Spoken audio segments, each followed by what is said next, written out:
السلام علیکم دوستو، ایک بار جبرائیل علیہ السلام نبی کریم صلی اللہ علیہ وسلم کے پاس آئے تو آپ صلی اللہ علیہ وسلم نے دیکھا کہ جبرائیل علیہ السلام کچھ پریشان ہے۔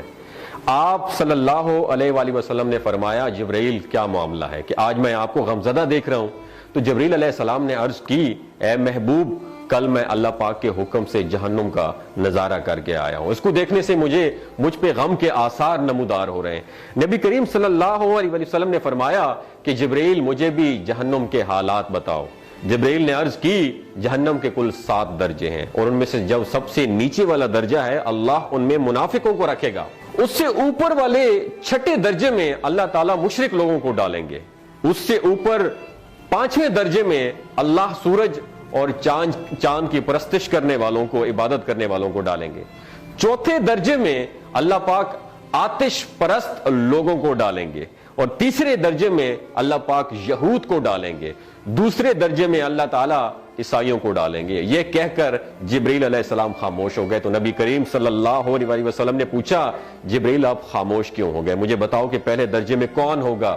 جبرائیل علیہ السلام نے عرض کیا کہ اے اللہ کے رسول، پہلے درجے میں اللہ پاک آپ کی امت کے گناہگاروں کو ڈالیں گے۔ جب نبی کریم صلی اللہ علیہ وسلم نے سنا کہ میری امت کو بھی جہنم میں ڈالا جائے گا تو آپ بے حد غمگین ہو گئے اور آپ نے اللہ کے حضور دعائیں کرنا شروع کر دی۔ 3 دن ایسے گزرے کہ اللہ کے محبوب مسجد میں نماز پڑھنے کے لیے تشریف لاتے، نماز پڑھ کر حجرے میں تشریف لے جاتے اور دروازہ بند کر کے اللہ کے حضور رو رو کر دعائیں فرماتے۔ صحابہ حیران تھے کہ نبی کریم صلی اللہ علیہ وسلم پر یہ کیفیت کیسے طاری ہوئی ہے، مسجد سے حجرے جاتے ہیں، گھر بھی تشریف لے کر نہیں جا رہے۔ جب 3را دن ہوا تو سیدنا ابو بکر صدیق رضی اللہ تعالیٰ عنہ سے رہا نہیں گیا، وہ دروازے پر آئے اور دستک دی اور سلام کیا، لیکن سلام کا جواب نہیں آیا۔ آپ روتے ہوئے سیدنا عمر رضی اللہ تعالیٰ عنہ کے پاس آئے اور فرمایا کہ میں نے سلام کیا لیکن سلام کا جواب نہیں پایا، لہٰذا آپ جائیں، ہو سکتا ہے آپ کو سلام کا جواب مل جائے۔ آپ گئے تو آپ نے 3 مرتبہ سلام کیا لیکن سلام کا جواب نہ آیا۔ حضرت عمر رضی اللہ تعالیٰ عنہ نے سلمان فارسی کو بھیجا لیکن پھر بھی سلام کا جواب نہیں آیا۔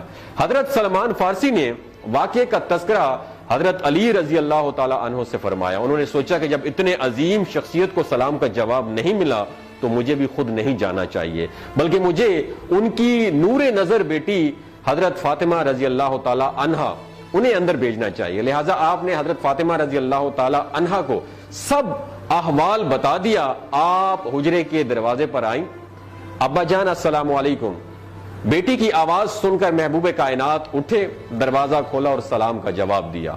ابا جان، یہ آپ پر کیا کیفیت ہے کہ 3 دن سے آپ یہاں پہ تشریف فرما ہے؟ نبی کریم صلی اللہ علیہ وسلم نے فرمایا کہ جبرائیل نے مجھے آگاہ کیا ہے کہ میری امت بھی جہنم میں جائے گی۔ فاطمہ بیٹی، مجھے اپنی امت کے گناہگاروں کا غم کھائے جا رہا ہے اور میں اپنے مالک سے دعائیں کر رہا ہوں کہ اللہ ان کو معاف کر دے اور جہنم سے بری کر دے۔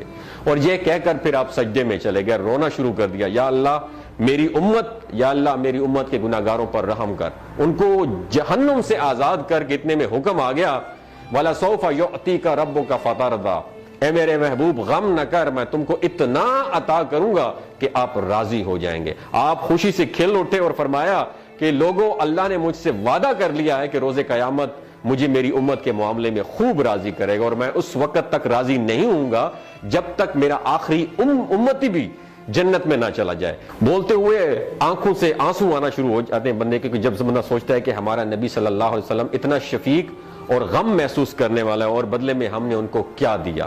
آپ کا 1 سیکنڈ اس ویڈیو کو دوسرے لوگوں تک پہنچانے کا سورس ہے۔ میری آپ سے عاجزانہ اپیل ہے کہ لا حاصل اور بے مقصد پوسٹیں ہم شیئر کرتے رہتے ہیں، لیکن آج اپنے نبی کی رحمت کا یہ پہلو کہیں ہم سے مس نہ ہو جائے۔